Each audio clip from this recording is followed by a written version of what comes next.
پسل کے ذرا بولو نا، اور بولو نا محبت سے کتنے دلائل ہو گئے؟ 3 دلائل۔ اب رسول اللہ نے لوگوں کی زبان سے یہ مسئلہ کیوں حل کروایا کہ بعد میں بھی تو انہوں نے کرنا ہے؟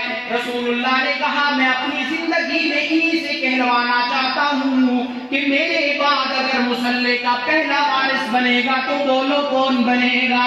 دوسری وجہ کہ رسول اللہ نے کیوں کہا کہ مروا وما بقین، تاکہ لوگ آپس میں مشورے کی اہمیت کو باقی رکھیں۔ میرے دنیا سے جانے کے بعد رسول اللہ صلی اللہ علیہ وسلم نے اشارہ کیا آپس میں باہمی مشاورت سے بات طے کر کے معاملہ چلایا کرنا۔